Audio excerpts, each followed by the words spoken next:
Welcome to the Glenn Beck program. I want to go through a few stories that came across my desk this morning, and I want you to see if you can figure out what they all have in common. First, Greece is rioting. These are the police in Greece. More violent clashes as youths throw rocks and gas bombs at the Greek finance ministry over the cost-cutting measures being taken by the government. They bombed a satellite truck, they blew up kiosks, they attacked police. The protests and strikes have brought the economy to a grinding halt.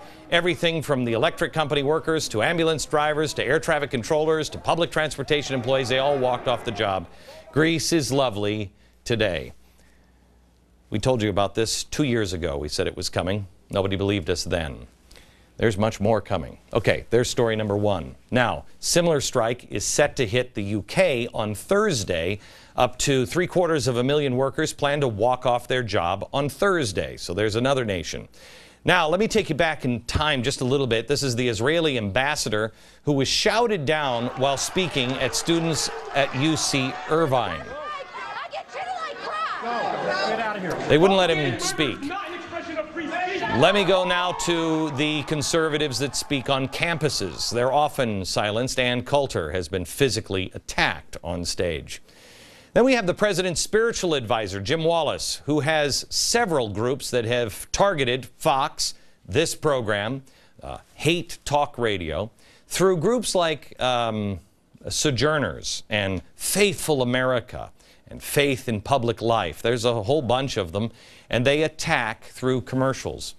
Although when you go to their websites, you always see, it's painfully obvious that they are mere political arms of the DNC and the uber left. Soros funds many of these, and I've often been puzzled. He's an atheist. Why would he fund faith groups? I've questioned Soros, speaking of him. How many times has he attacked us through Media Matters? They had a little party for our departure last night. Media Matters, first of all, our departure is Thursday. But just know, enjoy that party while you can. You'll be praying for these days to come back. How many millions has George Soros spent to silence me? Now, silencing people is what they do best. If you dare to be skeptical on global climate change, and according to the scientists, maybe you should be branded. This is from the LA Times. This has got to be a joke. Surely it's time for climate change deniers to have their own opinions forcibly tattooed on their bodies. I'm not necessarily saying on the forehead. I'm a reasonable man. Just something along their arm or across their chest so their grandchildren can say, really? You were the ones who actually tried to stop the world from doing something? And why exactly was that, Granddad? You know, there's nothing better than thinking about your grandchildren coming and seeing something tattooed on your arms. It's always good even to joke about. It was the same line of attack on health care. If you disagreed with Obamacare, it was because you were a racist, you were a hate monger, you wanted to starve children, not because you believed in small government or entrepreneurs, right? Do you remember? Those of you who are watching certain news channels on which I'm not very popular, and you see folks waving tea bags around. Okay, waving tea bags. Why did he say that? Why did he do it that way?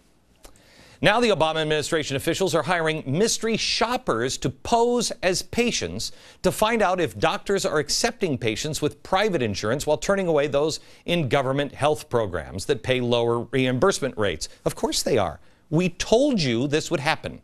They knew this would happen. What's amazing about this story is this really is the mark of the death of the free press. You see, the press is supposed to be the watchdog. But if you don't have the press, well, then who is it? Well, don't worry about it, because now you have the government being the watchdog. You know you don't have an honest watchdog when the president said that doctors are out amputating legs or feet or taking out tonsils just for profit. And the press didn't expose those doctors or expose the president for lying to the American people, because only one of those things can be true. But the press just went away. So now the government can be the watchdog. In Wisconsin, protesters continue to chant, "This is what democracy looks like." But here's what it really looks like. Listen to what they're saying to a Republican state senator as he's being chased by hecklers around the Capitol building. Now protesters are going around and mobbing banks and other companies. The government employee union is sending letters to businesses asking them to support workers' rights or else. They put up signs like this one in their windows. It supports workers' rights. If you don't, well then here's what happens. Failure to do so will leave us no choice but to do a public boycott on your business. And sorry neutral means no to those who work for the largest employer in the area and are union members. Are you seeing a pattern here? The unions did the same thing to Philadelphia, locally owned coffee shop, little coffee shop, didn't use a union outfit for some of their renovations. They had thugs stand in front of their store every single day with signs saying the coffee shop was harming their community. Welcome to the third grade, gang. You don't agree with me? You don't agree with me? Well, then you must hate teachers. No, I'll tell you what, you hate teachers and firefighters and cops, and you want to starve children to death. Get 'em! That's what we're turning into. What do all of these stories have in common? Mobs. We're turning into a mobocracy, and they're doing it to the whole planet. Why? They don't need to tear us apart if we'll tear each other apart. We're being taught to hate each other. From the teens in the street to union workers to college liberals to politicians, businesses, at some point, your views are going to be challenged. And are you part of the mob? Or are you on the other end, the one that's surrounded? And if you are that person, how are you going to react? Tonight, we begin the search for courage.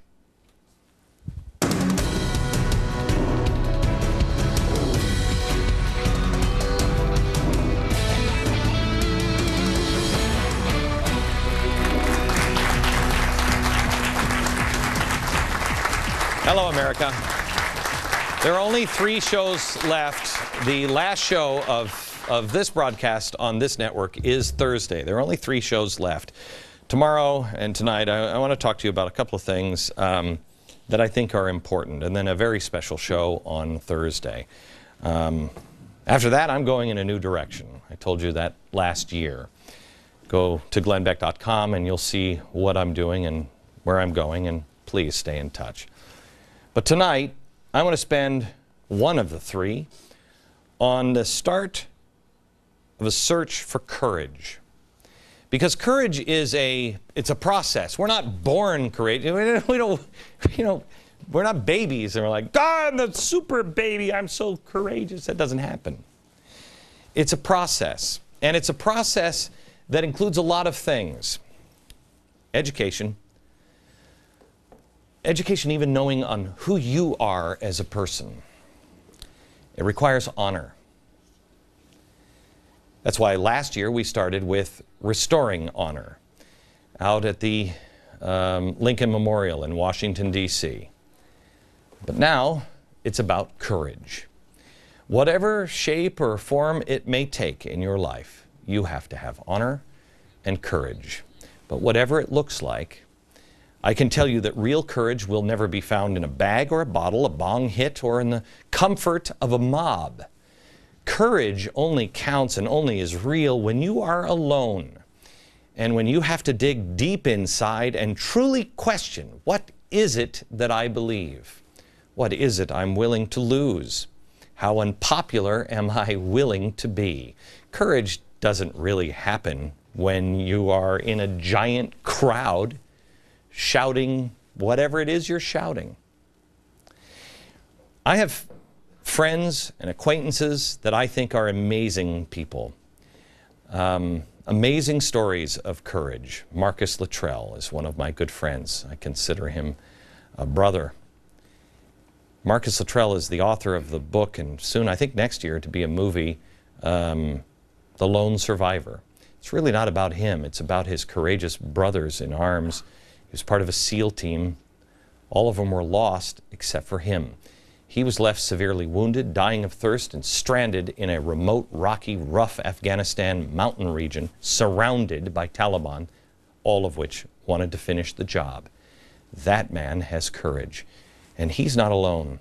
Almost every member of the military I've ever met has that kind of courage that I don't even begin to understand.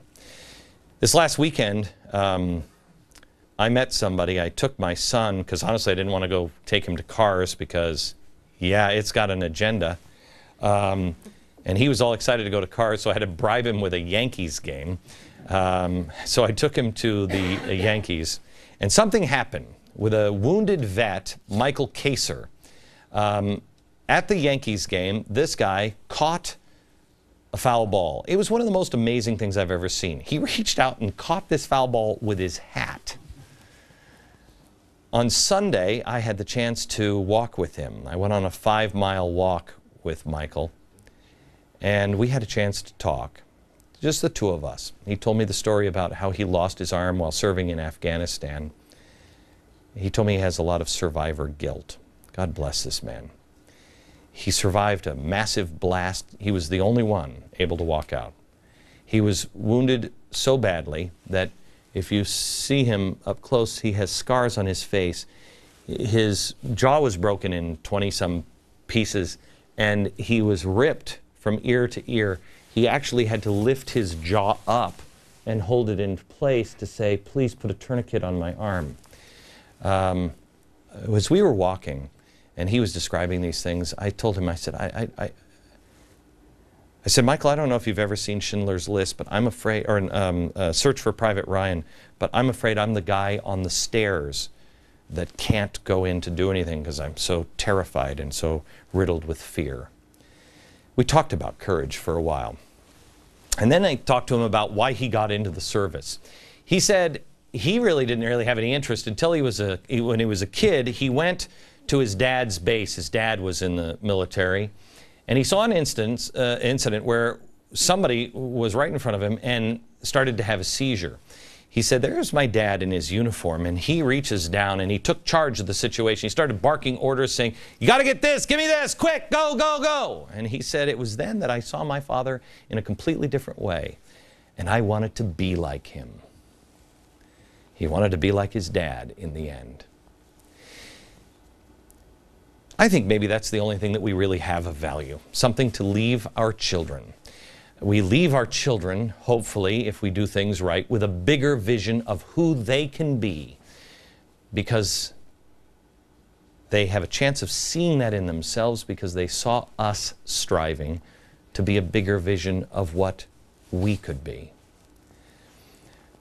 I don't really honestly know what my kids think of me. I know they love me. I think they respect me. And I think they're proud of me. I know they don't want to do what I do. I know they don't question what I do. But they fight to be normal. They fight to understand what's going on. I have 2 children that are in college and then younger ones who don't understand yet. I can't relate to what it's like to be Marcus Luttrell, or to be Michael reaching out and catching a baseball with your hat and not being bitter about everything, having the courage to even go over there. I can't. It's so far and above and beyond anything that I have experienced in my life, and most likely above and beyond what you would experience in your lifetime. But we are going to have to find the courage within us at our own level, because we are going to have to deal with people calling you a hate monger, a racist, pointing you out, surrounding you on the street, whatever. People calling you names. The New York Times did it, called anybody from the middle of the country a Neanderthal. I don't understand it. I'm not sure exactly what it will look like for you, but I know your time to need courage is coming. Just like I said last year, that your time for honor is coming, and it is. And those two are put together. You must be a man or a woman of honor and let your children see it. You must know what you believe and then have courage. The key is not being able to fight back. The key is how you deal with it. Do you deal with it with courage and dignity and honor? If I may, I'd like to give you a small, almost meaningless example in the grand scheme of things of what we will all go through. Last night, I decided to take my family out for a nice evening at the park here in New York City. There's this great park, and they show movies in the park, and people grab their picnic baskets, and they've been doing it for years. And they grab their picnic blankets, and people lay out in a beautiful night, and then they watch a movie when the sun goes down. I have always wanted to do this. Ever since my daughter was about this tall, I wanted to do it. A couple of weeks ago, my daughter and I were walking by, now she's in her 20s, and we were walking by this park, and she saw that they were showing a Hitchcock film, one of my favorites, The 39 Steps. My daughter and I are both fans, and I have talked to her about doing this for a long time. So we decided to grab the family, grab a blanket, and we headed out to the park last night. She went out early, about the time this broadcast was going on the air last night. She grabbed a spot. I arrived around 7 o'clock. It didn't take long for the comments to begin. Now I get it, I'm Glenn Beck, it's New York City, I'm used to getting comments. I didn't go into this one blindly. It comes with the territory. But not the territory for my children or for my wife. You would think that there would be some common decency, especially among the culturally superior here in New York. But it didn't take long for people to start whispering, and pointing, and pretending they weren't taking pictures and texting and posting. It really felt as though it was closing in on my family. My wife said, "Do you want to go?" And I said, "Not on your life. I'm going to watch this movie with my daughter." It started to build, and the next thing you knew, people, this one woman, actually stood up and pointed her finger at the four of us and said, "We're in New York and we hate Republicans." I wanted to tell her, so do I. We have so much in common. I didn't respond. She yelled at us, that actual comment. You'd think that I'm kidding, but I'm not. Now, this particular group of people behind us were obviously drinking. And I get that. I'm sure they're not usually that overt with their hatred, but boy, it was out in full colors. But here we were surrounded when my wife and daughter decided they had to get up and go to the bathroom. Now this is, oh gee, I don't know, halfway across the park. How did people even know halfway across the park? And that's when a man, as they came back and told me, with my daughter with tears in her eyes, that another man stood up and pointed at them and shouted, "We hate conservatives." Wasn't too much longer that the people that were sitting behind us accidentally spilled a alcoholic beverage all over our blanket, all over my wife's back. They laughed about it. I thought to myself, boy, Mom and Dad must be proud. The people all around us were taking pictures. These are the pictures that were posted online before the sun even went down, before the movie even started. You'll notice the courage that it took to take some of these shots of my family. They just didn't want anybody to notice that we were taking pictures. Why not? When the movie ended and we got up, I got up just a few minutes before it was over, and my wife and I started to walk out, and I left my daughter and her boyfriend there on the blanket. I regretted it as soon as I got up, because the crowd started to jeer and applaud that we were leaving. Again, I wanted to point out that that's what people do at the end of a movie, but maybe it's just me. I regretted it when I got up because I realized I was leaving my daughter grossly outnumbered. I can handle it, but I was shocked with the complete disregard of my family. When I got home, my daughter texted my wife to apologize. It was about midnight. I called her back up. She was embarrassed and saddened. She takes pride in New York and New Yorkers, as I do. She apologized and said, "Dad, I'm sorry. I didn't know it would turn out this way." And I told her it's not her fault. All throughout, I thought to myself, I needed to bring one message to you. I want to share that with you next.